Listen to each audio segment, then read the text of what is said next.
Hello friends, तो हम बात कर रहे थे क्लास 12th के। अब हम आ गए हैं अपने चैप्टर 3 पे, आप कह सकते हो, या फिर आप कह सकते हो एक उस वाले स्टेज पे जब आप नेशनल इनकम को फाइनली कैलकुलेट करोगे। ठीक है, अब तक हमने पढ़ा कि नेशनल इनकम से पहले हमें क्या क्या समझना था कि नेशनल इनकम क्या होती है, ठीक है, कैसे कैसे निकालते हैं, इससे रिलेटेड जितने भी एग्रीगेट्स थे, जीडीपी था, एनडीपी है, एनएनपी है, जो भी था हमने ये सब पढ़ा। ठीक है, अब इसे आखिर निकालेंगे कैसे हम नेशनल इनकम को, अब हम ये पढ़ने वाले हैं। तो ठीक है, एक बार हम लिए चलते हैं कि हम कैसे इस पूरे को करने वाले हैं। तो बेसिकली आपने एक सर्कुलर फ्लो पढ़ा था चैप्टर फर्स्ट में, जो हमने मैक्रो इकोनॉमिक्स के स्टार्टिंग में सब basic concept of macro economics वाली वीडियो में देखा था कि एक प्रॉपर फ्लो चलता है हमेशा कंजप्शन और प्रोड्यूसर के बीच में, कंज्यूमर और प्रोड्यूसर के बीच में। ठीक है, कि जितना लगातार कंजप्शन होता है इसीलिए लगातार प्रोडक्शन होता है। तो ये हमेशा सर्कुलर फ्लो चलता रहता है, इकोनॉमिक कभी भी नहीं चलती, कभी भी नहीं रुकती है। ठीक है, तो बेसिकली द थिंग इज़ कि ये जो सर्कुलर फ्लो चलता रहता है, इसी वजह से हम अपनी नेशनल इनकम को अब कैलकुलेट कर पाएंगे। कैसे? अब देखो, अब हम ये जो मेथड देने वाले हैं, आपने 3 मेथड हमेशा देखे हैं नेशनल इनकम में, या फिर आप देखोगे, आपने सुना होगा या जो भी है। ठीक है, तो ये 3 मेथड क्यों है? पहली बात तो इन तीनों ही मेथड से आप नेशनल इनकम निकाल सकते हैं। तो पहले आपको समझना है कि इन तीनों से ही कैसे निकाल सकते हैं। तो देखो, पहला बात करता है किसके बारे में? वैल्यू एडिशन के बारे में, कि एक तरह से ये समझ लो कि प्रोड्यूसर के पॉइंट ऑफ व्यू से देखता है कि क्या और कितना प्रोडक्शन हुआ है। एक तरह से production of goods and services को कैलकुलेट किया जाता है। ठीक है, पहला मेथड। दूसरा मेथड जो है वो इनकम मेथड का है, कि एक तरह से कितना कंपनसेशन मिला है, कि जितने भी हमें इनकम हुई है जहाँ से भी, उस जनरेशन ऑफ इनकम को जो भी हाउस होल्ड ने फैक्टर प्रोवाइड करवाए होंगे, ठीक है, फैक्टर ऑफ प्रोडक्शन आपको दिए गए होंगे हाउस होल्ड द्वारा, और हाउस होल्ड को उसकी पेमेंट हुई होगी। ठीक है, तो वो जो इनकम आई है उस, या तो आप उस इनकम को कैलकुलेट कर लो।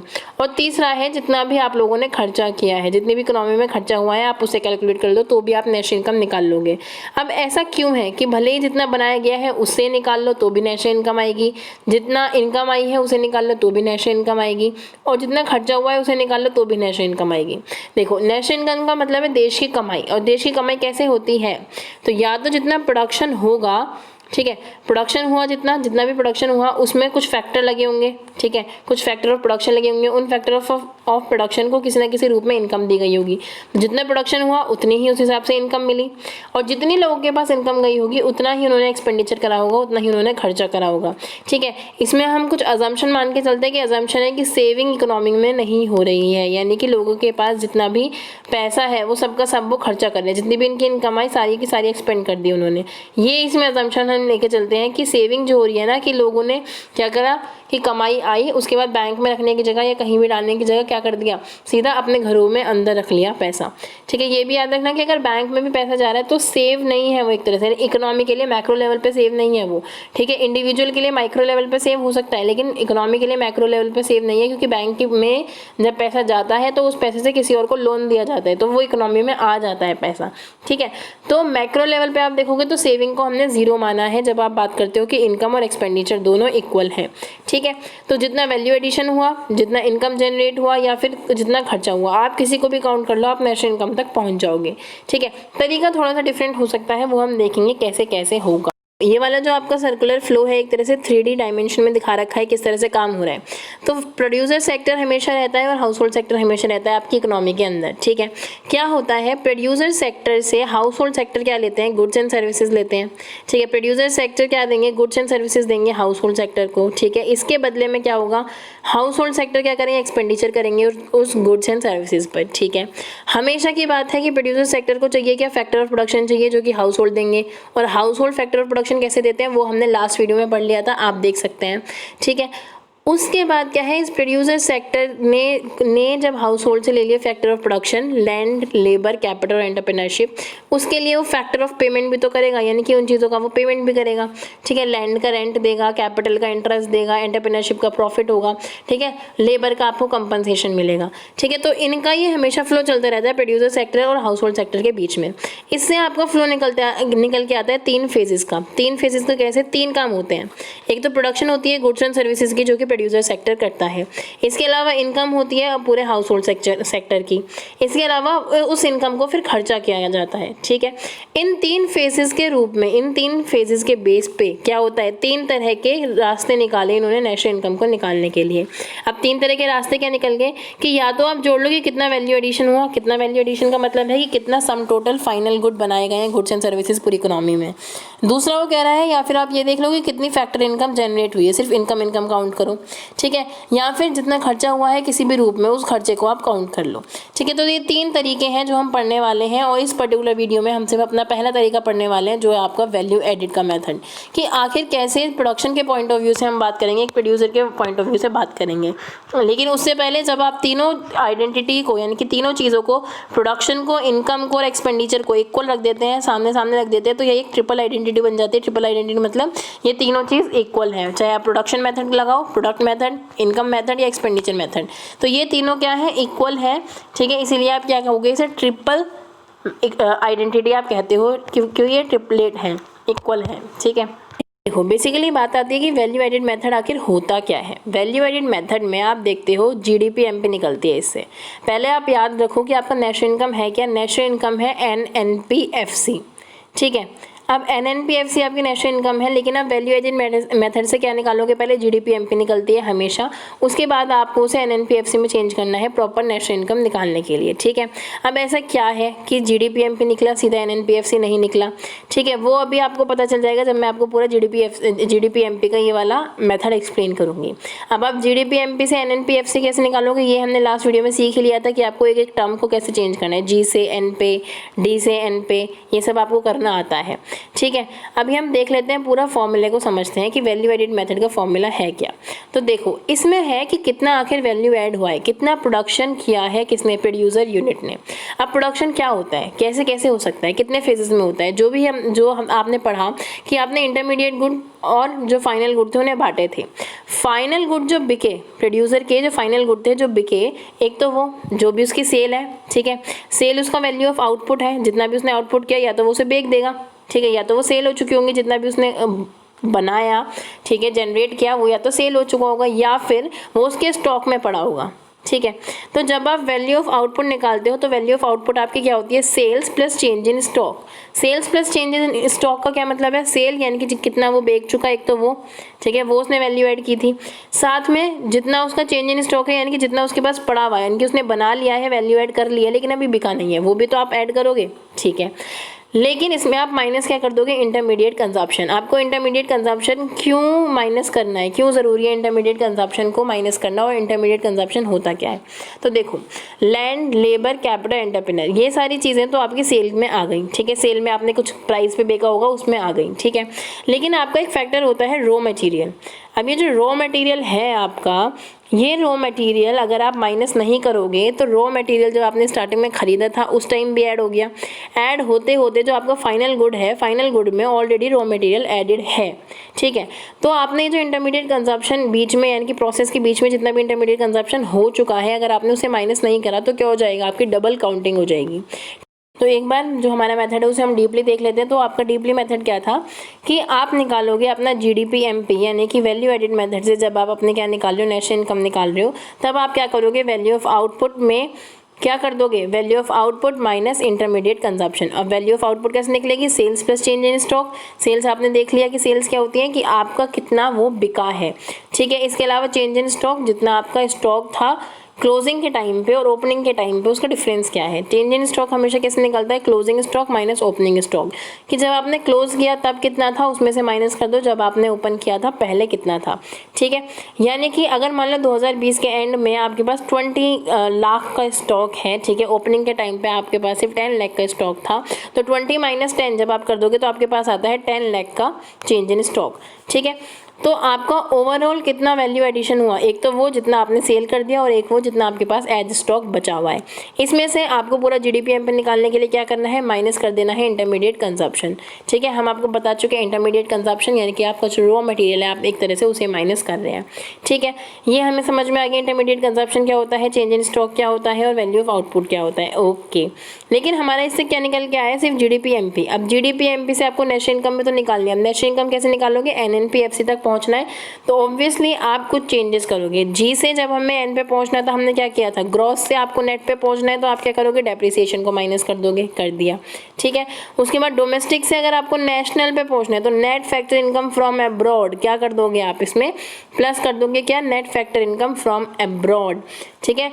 अब ये net factor income from abroad के अंदर क्या क्या है आपको पता है, नेशनल है यानी कि आपको बाहर वाली इनकम को प्लस कर देना है, और आपके घर में यानी कि आपको जो डोमेस्टिक इनकम में नॉन रेजिडेंट ने कमाई है उसे आप माइनस कर दोगे तो आपका net factor income from abroad आ जाएगा।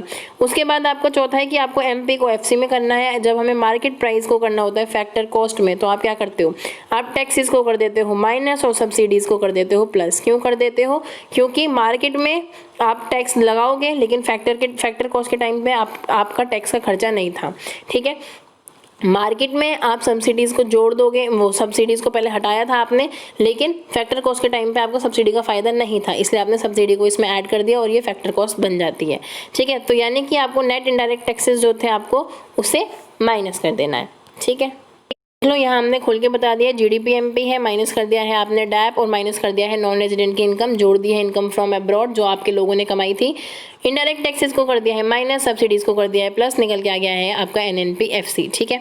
तो जीडीपी एमपी से एनएनपीएफसी निकालना आपको आ गया है और जीडीपी एमपी निकालना तो हमें आता ही है कैसे, sales plus change in stock minus intermediate consumption. बहुत ही सिंपल सी बात है, sales plus change in stock minus intermediate consumption. अगर ये फॉर्मूला आपको याद भी नहीं होता है तो बहुत ऑब्वियस सा काम करना है आपको सिर्फ और सिर्फ प्रैक्टिस करनी है किस चीज़ की, न्यूमेरिकल्स की।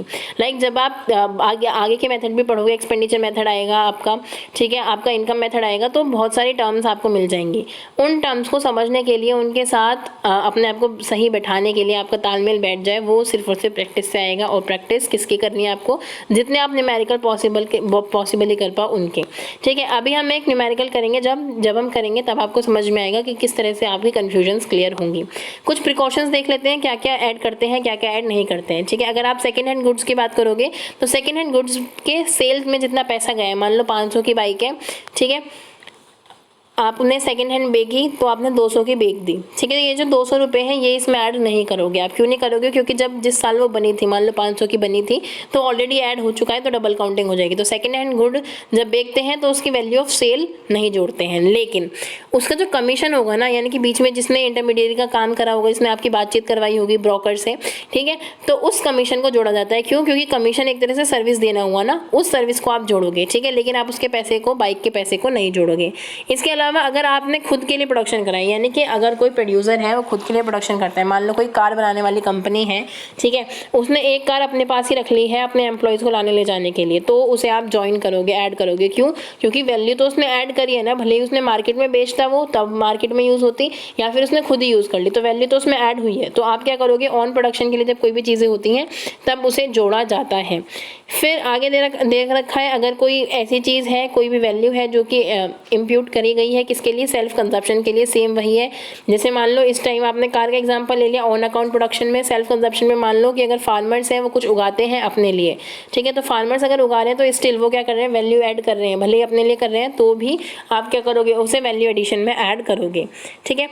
इंटरमीडिएट गुड की वैल्यू को आपको पता है माइनस करना ही है। अगर आप माइनस नहीं करोगे इंटरमीडिएट गुड की वैल्यू को तो फिर गड़बड़ हो जाएगी, ठीक है। तो वैल्यू ऑफ इंटरमीडिएट गुड्स आपको क्या करनी होती है, माइनस करनी होती है, वरना डबल काउंटिंग हो जाएगी, ठीक है। अगर आपका खुद का कोई घर है किसी का, ठीक है, जिस मालिक का वो घर है, ठीक है, उसके अगर कोई रेंट की बात करें, ठीक है, तो वो रेंट भी आप ऐड करोगे। क्यों, क्योंकि अगर कोई घर है तो उसका अपने आप में रेंट चढ़ रहा होगा, भले ही आप उसके मालिकाना हकदार ही क्यों ना हो, ठीक है। तो हर घर का एक रेंटल, वो मतलब रेंटल वैल्यू होती है, उस रेंटल वैल्यू को क्या वैल्यू एडिशन में ऐड किया जाता है, ठीक है। इसके अलावा कोई भी सर्विस जो आप सेल्फ कंजप्शन के लिए कर रहे हो, ठीक है, वो आपको इतना ऐड नहीं करना है। क्यों नहीं ऐड करना है, क्योंकि उसका कोई एस्टिमेशन नहीं है, आप खुद के लिए कर रहे हो। मान लो पापा है, वो बच्चे को छोड़ने जा रहे हैं स्कूल, ठीक है, मम्मी है घर पे काम कर रही है, ठीक है, तो उसका जो वैल्यू है वो नहीं हो पाएगा। क्यों नहीं हो पाएगा, क्योंकि वो सेल्फ कंजप्शन के लिए काम माना जाता है, ठीक है।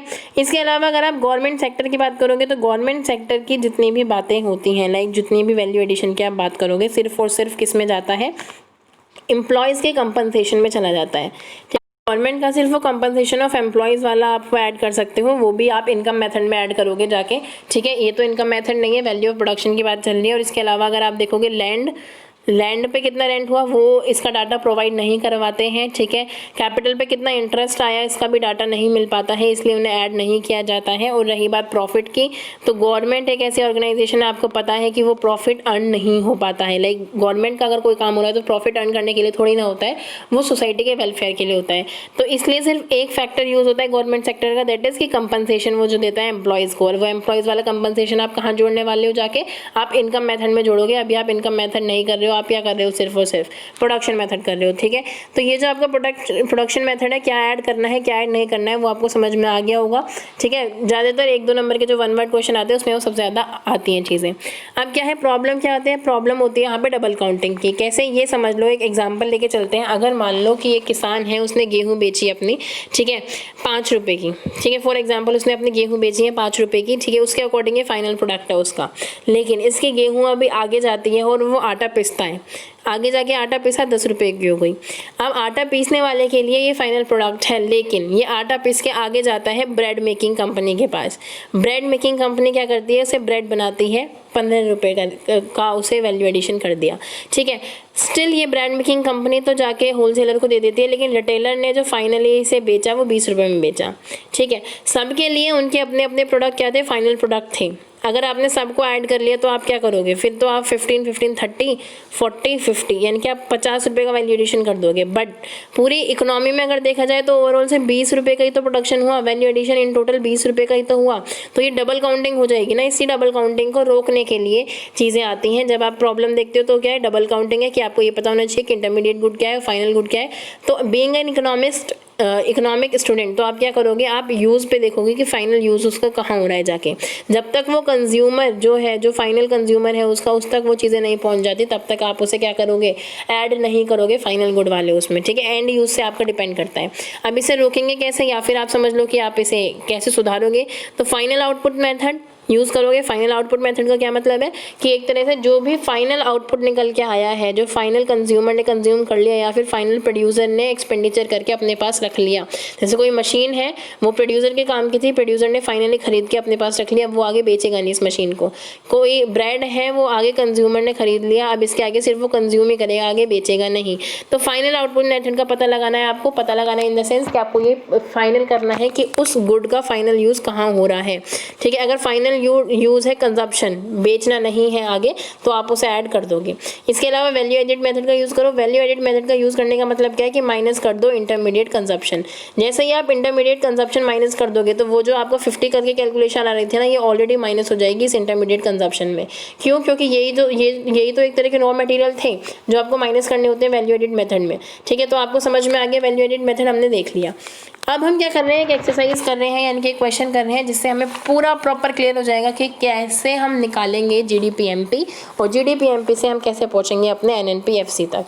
जीडीपीएमपी क्यों निकलेगा, जीडीपीएमपी इसलिए निकलेगा क्योंकि आप वैल्यू एडिड मेथड कर रहे हो। वैल्यू एडिड मेथड से आपका सिर्फ क्या निकलता है, ग्रॉस डोमेस्टिक प्रोडक्ट। क्या निकलता है आपका, ग्रॉस डोमेस्टिक प्रोडक्ट, वो भी किस पे, मार्केट प्राइस पे निकलता है, क्योंकि फाइनल प्रोडक्ट है भाई, मार्केट में ही जाएगा, ठीक है। आपको निकालना क्या है, एनएनपीएफ से निकालना है, यानी कि net national product at factor cost. National income आप फैक्टर कॉस्ट पे क्यों निकालते हो, क्योंकि जितना भी टैक्सेस थे या फिर जो सब्सिडीज़ थी वो भी खर्चा ही होकर आ रही थी ना, तो आपको तो सिर्फ प्रोडक्शन से मतलब है, तो इसलिए फैक्टर कॉस्ट, सब टैक्स और सब्सिडीज़ इसमें मायने नहीं रखेंगे, आप हटा दोगे ये सब, ठीक है। नेट क्यों निकाल रहे हो, क्योंकि जितना भी डेप्रिसिएशन हुआ है आपको उसे भी हटाना पड़ेगा, ठीक है। और नेशनल प्रोडक्ट निकाल रहे हो तो नेशनल प्रोडक्ट निकालोगे, ये तो ऑब्वियसली बात है, ठीक है। अब हम क्वेश्चन पढ़ लेते हैं। आपका क्वेश्चन कह रहा है कि एक इकोनॉमी है जिसमें सिर्फ 2 फर्म है, फर्म ए है और फर्म बी है, ठीक है। वो कैसे काम कर रही है वो यहाँ पे दे रखा है, किसने किससे कितना खर्चा करा ये दे रखा है। आपको सबसे पहले क्या निकालना है, value added by firm A and firm B, ठीक है। फर्म ए ने कितनी वैल्यू ऐड करी और फर्म बी ने कितनी वैल्यू ऐड करी। तो अगर आप फर्म ए की बात करोगे तो देखो सबसे पहले वैल्यू एडिशन होता क्या है, वैल्यू ऐड मतलब क्या है, वैल्यू एडिशन का मतलब है कि आपका कितना है सेल और आपकी कितनी है चेंज इन स्टॉक, ठीक है। इतना हो गया। इसके साथ साथ माइनस क्या है, इंटरमीडिएट कंजप्शन। इतना तो आपको पता है, sales plus change in stock minus intermediate consumption, ये आपका वैल्यू एडिशन होता है। ठीक है, अब आपको ए और बी का क्या, ए का अलग निकालो पहले, बी का अलग निकालो। क्यों? क्योंकि क्वेश्चन ये ऐसा कहा है कि फॉर्म ए और बी का आपको वैल्यू एडिशन करना है। ठीक है, तो देखो क्या क्या सेल है। सबसे पहले आपको फर्स्ट में दे रखा है sales by form A. Form ए ने सेल करी है कितनी, 100 की, तो आपका सेल वाला कॉलम भर गया। ठीक है, sale plus change in stock minus intermediate consumption, आपको ये करना है। तो आपकी सेल निकल गई, 100 आ गई। अब आपको क्या पता लगाना है, चेंज इन स्टॉक। आप कोई और फैक्टर देखोगे ही नहीं पूरे उसमें, क्या देखोगे, सिर्फ इन कीवर्ड्स पे काम करोगे। कंफ्यूजन बहुत होती है नेशनल इनकम में, क्यों होती है? क्योंकि हम क्या सोचते हैं कि हम सारा पढ़ लें और क्या आगे कहाँ कहाँ सेट होगा वो सेट कर लें। तो ये टेबल आपके काम की तब है जब आपको ये क्लियर हो कि आपको क्या चाहिए। जो आपको चाहिए सिर्फ आप वो लो। ठीक है, तो सेल आपने निकाल ली 100। चेंज इन स्टॉक क्या होता है? चेंज इन स्टॉक आपको पता है, क्लोज वो ओपन माइनस क्लोज। ठीक है, तो देखो यहाँ पे ओपनिंग स्टॉक ऑफ फर्म ए दे रखा है और क्लोजिंग स्टॉक ऑफ फर्म ए दे रखा है। आगे देखो 20 है और यहाँ पे क्या है 25। तो क्लोजिंग के टाइम पे 20 है, ओपनिंग के टाइम पे 25 है। और ये क्या होता है, ओपन माइनस क्लोज। ठीक है, तो ओपन के टाइम पे कितनी है देख लो, आपकी 25 है और क्लोज के टाइम पे आपकी कितनी है, 20 है। ठीक है, सॉरी, क्लोज माइनस ओपन होता है तो 20 माइनस 25 कर दिया हमने इतना काम। क्लोज माइनस ओपन होता है कि लास्ट में कितना है वो माइनस ओपन में कितना है वो, 20 माइनस 25 हो गया। इसके बाद इंटरमीडिएट कंजप्शन आपको कैसे पता चलेगा, ये क्या है, इंटरमीडिएट कंजप्शन होगा जितना भी उसने खरीदा होगा एज अ फर्म। तो उसमें दे रखा है इन्होंने purchase from firm B by firm A, जो आपका सेकंड पॉइंट है, purchase from firm B by firm A, यानी कि फर्म ए ने खरीदा है फर्म बी से। फर्म ए ने खरीदा है यानी कि एज अ रॉ मटेरियल कुछ खरीदा है, तो वो उसका इंटरमीडिएट कंजप्शन ही तो हुआ। तो ये क्या है, 40 है, तो आप माइनस क्या कर दोगे इसमें से, 40। तो आपकी कैलकुलेशन करके आंसर क्या आ जाएगा, 55। और ये पूरा क्या था, लैक्स में था, ये तो ये 55 लाख आंसर आएगा। समझ में आया? इसमें नेशनल इनकम में सबसे इंपॉर्टेंट है आप वैल्यू कैसे रखते हो। जैसे अभी मैंने क्या करा, ट्विस्ट करा कि लाइक मैंने 25 की जगह, वो 20 की जगह 25 कर दिया। क्लोजिंग माइनस ओपनिंग है, ओपनिंग माइनस क्लोजिंग है, कंफ्यूज हो गया बोलते बोलते। तो द थिंग इज आपको यही नोटिस करना है कि जब आप चेंज इन स्टॉक निकाल रहे हो तो जितना आपके क्लोजिंग के टाइम पे है माइनस आप ओपनिंग के टाइम पे करोगे। ठीक है, तो क्लोजिंग के टाइम पे कितना है आपका 20 है और ओपनिंग के टाइम पे 25 है, तो इसलिए हमने 20 माइनस 25 करा। 20 माइनस 25 करोगे तो आंसर आ जाएगा माइनस का 5, 100 माइनस 5 95, 95 माइनस 40 55 लाख। तो आपने निकाल लिया कि आपने एज अ फर्म ए कितना वैल्यू एडिशन करा। अब आप क्या निकालोगे, एज अ फर्म बी आपने कितना वैल्यू एडिशन करा। ठीक है, एज अ फर्म बी देख लेते हैं। अब एज अ फर्म बी आपका जो फॉर्मूला है वो तो सेम ही रहेगा, sales plus change in stock minus intermediate consumption. ठीक है, अब इन्होंने यहाँ पे भी सेल्स बाय फर्म भी दे रखा है, सीधा डायरेक्ट दे रखा है 200 का। ठीक है, तो आपने सेल्स की जगह पे क्या लिख दिया, 200। अब आप ये ध्यान रखो कि सेकंड पॉइंट में दे रखा है परचेज फ्रॉम फर्म बी, यानी कि फर्म बी से खरीदा गया, तो ये भी तो कहीं ना कहीं फर्म बी की सेल हुई, लेकिन इन्होंने साथ में सेल्स बाय फर्म बी भी दे रखा है। तो याद रखना यहाँ पे डबल काउंटिंग मत कर देना। सेल्स बाय फर्म बी में ऑलरेडी ये वाली जो ट्रांजेक्शन है ये इंक्लूडेड होती है। ठीक है, क्योंकि सेल्स बाय फर्म बी एक अपने आप में क्लोजिंग टर्म है, पूरा वो क्लोज करके बता रहा है कि इन टोटल फर्म बी ने इतना खर्चा किया। तो अगर फर्म ए ने खरीदा भी था ना तो आप उसे यूज करोगे सिर्फ फर्म ए के इंटरमीडिएट कंजप्शन की तरह। आप दोबारा से यहाँ पे 40 ऐड नहीं करोगे। क्यों नहीं करोगे, क्योंकि सेल्स बाय फर्म बी में ऑलरेडी वो कैलकुलेटेड है। ठीक है, आगे फिर आता है change in stock. Change in stock मतलब क्लोज माइनस ओपन। तो क्लोज के टाइम पे कितना था, तो देख लो, प्लस कर दो यहाँ पे, चेंज इन स्टॉक आया क्लोज माइनस ओपन। तो closing stock of firm B आपको दे रखा है 35, क्लोज माइनस कर दो ओपन। ओपन क्या दे रखा है, open stock of firm B 45, तो आपने कर दिया 45। ठीक है, इसके आगे इंटरमीडिएट कंजप्शन। अब इसका इंटरमीडिएट कंजप्शन क्या है, देखो यहाँ purchase from firm A by firm B. Firm B ने भी फर्म ए से खरीदा है, फर्म बी ने भी फर्म ए से खरीदा है, तो ये भी तो इंटरमीडिएट कंजप्शन हुआ इसका। ये क्या है, 60।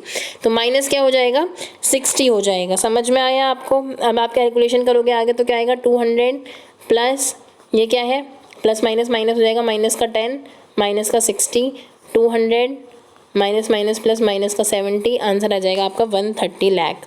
ठीक है, तो आपने देख लिया वैल्यू एडिशन किसने, फर्म बी ने कितना करा 130 और फर्म ए ने कितना करा था 55 लाख। ठीक है, ये एक न्यूमेरिकल में करके दिखा रही हूँ जिससे आपकी कन्फ्यूजन क्लियर हो। जैसे मैंने अभी बताया कि डबल काउंटिंग मत कर देना कि सेल्स बाय फर्म बी भी दे रखा है और ऊपर परचेज वाला भी दे रखा है, तो परचेज वाले को ऐड मत करना क्योंकि सेल्स बाय फर्म बी में ही ऑलरेडी सब कुछ ऐड हो चुका है। अब आपने ये तो निकाल लिया कि दोनों ने इन्होंने वैल्यू एडिशन कितना किया था। अब वो नेक्स्ट पार्ट में कह रहा है ग्रॉस वैल्यू एडिड आपको निकालनी है।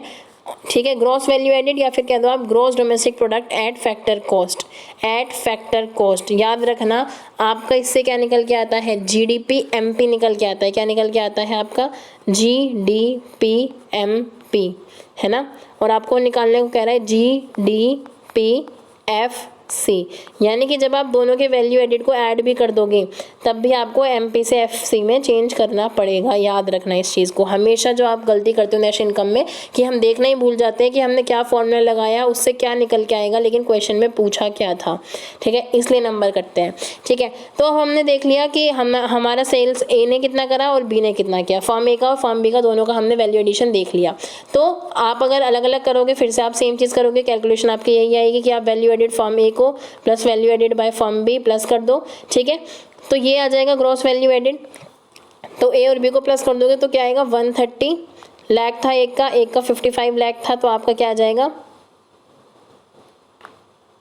185 लाख। आ गया आपको 185 लाख। लेकिन अभी ये क्या आया है, जीडीपी आया है और आपको क्या करना है, जीडीपी एफसी करना है। अब आपको पता है जीडीपी से अगर आपको जाना है, जीडीपी से आपको जाना है जीडीपी एफसी पर। ठीक है, तो अब आप कैसे जाओगे, एमपी से एफसी, मार्केट प्राइस है यानी कि टैक्स इसमें जुड़ा हुआ होगा और सब्सिडी घटी हुई है। तो आपको क्या करना है, यहाँ तक जाने में टैक्स को कर दो इसमें से हटा दो। ठीक है, क्योंकि जब ये बना था तब आप पे टैक्स नहीं लगा था, और सब्सिडी को जोड़ दो क्योंकि आपको उस समय सब्सिडी का फ़ायदा भी नहीं मिला था। यानी कि ये क्या है, माइनस कर दो नेट इनडायरेक्ट टैक्स। आपको क्या दे रखा है, इनडायरेक्ट टैक्स ही दे रखा है बाय बोथ फर्म, एक साथ ही दे रखा है, तो 30 रुपीज़ है ये। तो आपको क्या करना है, 185 में से नेट इनडायरेक्ट टैक्स को क्या कर देना है, माइनस कर देना है, -30। अगर मान लो इन्होंने नेट इनडायरेक्ट टैक्स भी दे रखा है, ठीक है, इनडायरेक्ट टैक्स दे रखा है, साथ में इन्होंने सब्सिडीज़ भी दे रखी है। देखो यहाँ पे इन्होंने सिर्फ इनडायरेक्ट टैक्स दे रखा है, सब्सिडीज़ नहीं दे रखी इस टाइम हमें। ठीक है, हमें क्या करना था, माइनस करना था इनडायरेक्ट टैक्सेस को और प्लस करना था सब्सिडीज़ को। दे रखा है सिर्फ इनडायरेक्ट टैक्स है, ये याद रखना। तो आपने सिर्फ माइनस कर दिया 30। अगर सब्सिडीज़ दे रखी होती तो सब्सिडीज़ आप प्लस कर दे, सब्सिडीज़ नहीं दे रखी हैं तो आप सब्सिडीज़ को 0 मान लोगे एक तरह से। ठीक है, समझ में आ गया। तो आपका आंसर क्या जाएगा, 155 लाख। क्या जाएगा, 155 लाख। समझ में आया ये। ठीक है, अगर यहाँ पे इनडायरेक्ट टैक्सेस दे रखा है तो आपने 30 था आपने माइनस कर दिया, सब्सिडीज़ दे रखी होती तो आप सब्सिडीज़ को प्लस करते, नहीं दे रखी थी तो सब्सिडीज़ को आपने 0 मान लिया। अगर मान लो यहाँ पे दे रखा होता नेट इनडायरेक्ट टैक्स, ठीक है, यहाँ पर नेट इनडायरेक्ट टैक्स भी दे रखा है, फिर एक पॉइंट दे दिया इनडायरेक्ट टैक्स का भी और एक पॉइंट दे दिया किसका, सब्सिडी का भी। जब आपको सीधा नेट इनडायरेक्ट टैक्स दे दिया तब आपको सब्सिडी और इनडायरेक्ट टैक्स का अलग अलग से कुछ नहीं करना, आप इसे छोड़ देना, नहीं तो आपकी कैलकुलेशन मिस्टेक हो जाएगी। ठीक है, और अगर मान लो आपको इन दोनों से ही खुले में ही काम करना है, लाइक खुले में काम करने का मतलब है कि आप सब्सिडीज़ अलग से लेना चाहते हो, वो इनडायरेक्ट टैक्सेस अलग से लेना चाहते हो, तो ये जो अगर नेट इनडायरेक्ट टैक्स दे रखा होगा इससे इग्नोर मार देना, यानी कि आपको किसी एक को इग्नोर मारना पड़ेगा। अगर आपने ये भी कर लिया ना कि आपने इनडायरेक्ट टैक्सेस भी कर लिए, ठीक है, नेट इनडायरेक्ट टैक्सेस भी कर लिए, सब्सिडीज़ भी कैलकुलेट कर लिए, तो आपका क्या हो जाएगी, डबल काउंटिंग हो जाएगी। क्योंकि आपको पता है नेट इनडायरेक्ट टैक्सेस में अपने आप ही इंक्लूड होता है इनडायरेक्ट टैक्स माइनस सब्सिडी। ठीक है, तो आप ये ध्यान रखना हमेशा। ठीक है, कभी भी डबल काउंटिंग ही नेशनल इनकम का सबसे ज़्यादा टिपिकल कंसेप्ट होता है कि आपको सारी चीज़ें खुले भी दे देंगे, लाइक जिससे वो बना है, और कंबाइन वैल्यू भी दे देंगे। तो आपको ये ध्यान रखना है, इसी से ही आपके कंसेप्ट क्लियर होंगे। तो इसी के साथ आपका जो ग्रॉस वैल्यू एडिड वाला फॉर्मूला है वो आपका कंप्लीट होता है। इसमें हमने NNPFC नहीं निकाला था, याद रखो। ठीक है, क्योंकि इस क्वेश्चन में पूछा नहीं था NNPFC। अगर आपको NNPFC निकालना होता GDP-MP से, ठीक है, आपको क्या करना होता, GDP-MP से क्या निकालना होता, GDP-MP से आपको निकालना है अगर NNPFC, तो आप क्या करोगे, उसमें कहीं ना कहीं डेप्रिसिएशन दे रखा होता, आप माइनस कर दोगे डेप। अगर मान लो कोई क्वेश्चन ऐसा है जिसमें ग्रॉस से नेट पे तो जाना है लेकिन डेप्रिसिएशन दे ही नहीं रखा, तो एक तो ध्यान रख लेना किसी और फॉर्म में ना हो। ठीक है, कुछ और फॉर्म्स भी हो सकती हैं, लाइक उन्होंने दे दिया हो क्या कि यूजेज ऑफ रॉ मटेरियल या फिर अब वो कहते हैं कि फिक्स कैपिटल पे इतना पैसा लग गया, ठीक है, तो वो आपका डैप भी होता है जो भी आपका फिक्स कैपिटल पे लगता है एज अ खर्चा ऊपर से, ठीक है। तो ये याद रखना, अगर डैप नहीं दे रखा और स्टिल क्या रखा है ग्रॉस से नेट पे जाओ तो डैप को 0 मान के काम कर लेना। चिंता मत करना कि कहीं मैं गलत तो नहीं हूँ, क्योंकि कई क्वेश्चन ऐसे होते हैं कि ग्रॉस से नेट पे जाने को बोल रखा होता है और यहाँ पे डैप की वैल्यू ही नहीं दे रखी होती, तो टेंशन नॉट, आप -0 ही कर दोगे। डोमेस्टिक से नेशनल पे जाना है तो आपको पता है net factor income from abroad को आप ऐड कर दोगे। मार्केट प्राइस से फैक्टर कॉस्ट पे जाने वाला अभी हमने इस क्वेश्चन में कराई था। बस इन्हीं चेंजेस को लाके आप एक एग्रीगेट से दूसरे एग्रीगेट में चेंज कर सकते हो, ठीक है। अगर आपको नेशनल इनकम निकालने का क्वेश्चन आ जाता है बिना NNPFC निकाले छोड़ मत देना क्वेश्चन, ठीक है, क्योंकि NNPFC ही आपका नेशनल इनकम है, ठीक है। अगर आपको सिर्फ कहते हैं कि ग्रोस वैल्यू एडेड निकालो तो आप GDP MP पे बात छोड़ सकते हो, ठीक है। लेकिन अगर क्वेश्चन आ जाए कि क्या निकालो नेशनल इनकम, तो NNPFC पे ही खत्म करना है। अगर कुछ और मांगता है जैसे इसमें मांग लिया GDPFC, तो आपको GDPFC में लाके क्वेश्चन खत्म कर देना है, ठीक है। तो आपका इसी के साथ ये वाला पार्ट खत्म होता है। हम मिलते हैं आपके साथ नेक्स्ट वीडियो में नेक्स्ट मेथड के साथ, जो कि है आपका इनकम मेथड। अगर आपको ग्रॉस वैल्यू एडिशन मेथड में कोई भी प्रॉब्लम है तो आप नीचे कॉमेंट सेक्शन में पूछ सकते हैं। Till then bye bye, take care, bye bye.